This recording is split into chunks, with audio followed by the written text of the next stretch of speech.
Dalam nama Bapa dan Putra dan Roh Kudus. Amin.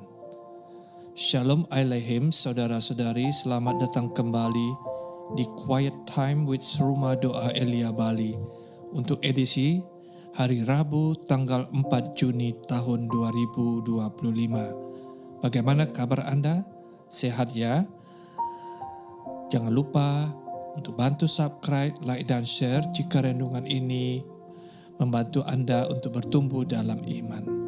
Saudara terkasih, tema renungan kita hari ini adalah doa seorang sahabat. Diambil dari Kisah Para Rasul bab 20 ayat 28 sampai 36 dan Injil Suci menurut Yohanes bab 17 ayat 11b sampai 19. Saudara-saudari yang terkasih dalam Yesus Kristus, mungkin Anda sepakat dengan saya bahwa kita manusia adalah makhluk relasional dan spiritual. Karena di dalam diri kita masing-masing ada kerinduan mendalam untuk saling berelasi. Bukan hanya secara fisik atau emosional saja, tetapi juga secara batin dan spiritual. Kerinduan ini adalah berasal dari suara hati yang mencari relasi yang sejati, yang tidak berhenti hanya pada kata-kata atau tindakan yang bersifat lahiriah saja. Disinilah doa mengambil peran terpenting dalam hidup kita. Doa menjadi ungkapan paling tulus dari cinta yang hidup. Doa bukan lagi bersifat monolog, tetapi adalah dialog batin yang dalam, yang menyatukan dua jiwa dalam keheningan, harapan dan kasih yang mengarahkan kita kepada yang ilahi. Saudara-saudari yang terkasih, ketika seseorang mendoakan sahabatnya, ia tidak hanya menunjukkan perhatian dari kejauhan saja, tetapi ia memasuki keberadaan batin dari sahabat itu, yaitu dalam luka dan harapannya, dalam kegelisahan dan sukacitanya. Dengan demikian, doa menjadi bentuk keterlibatan yang terdalam. Ia melampaui apa yang bisa diberikan oleh tangan, karena ia menyentuh misteri terdalam, yaitu kehadiran Allah dalam kasih. Inilah yang kita sebut sebagai relasi aku dan engkau. Relasi yang tidak transaksional, tidak manipulatif, tetapi sangat personal, tulus dan murni. Saudara, cinta sejati adalah cinta yang menghendaki keselamatan bagi orang lain, bukan untuk menguasai, bukan untuk menjatuhkan, tetapi untuk mempersembahkan kebaikan, yaitu sukacita kekal di hadapan Tuhan.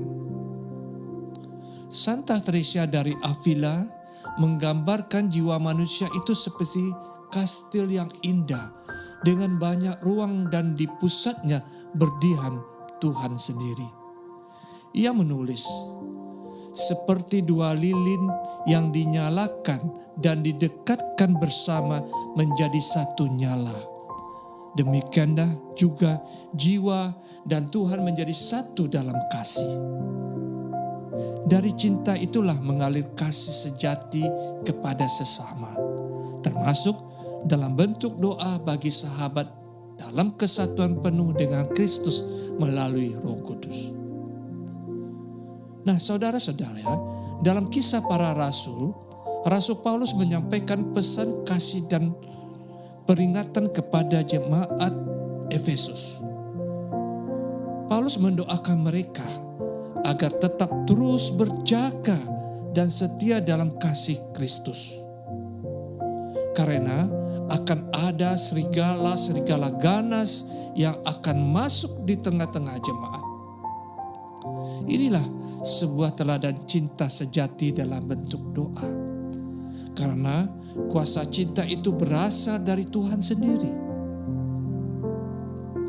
Dalam Injil suci menurut Yohanes yang kita renungkan hari ini, Tuhan Yesus berdoa kepada Bapa di surga.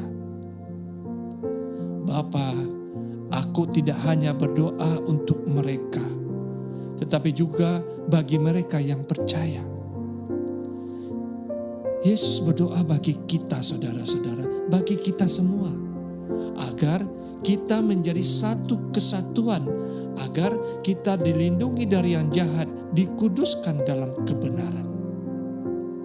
Doanya adalah penggenapan cinta agape, cinta yang menguduskan, cinta yang mempersatukan, dan cinta yang menyelamatkan.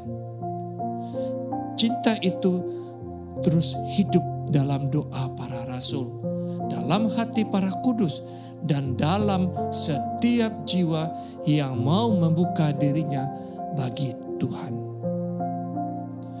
Saudara-saudari, kita hidup di zaman modern yang cenderung iman ditukar dengan kenyamanan, dan kesetiaan diuji oleh ketidaksabaran.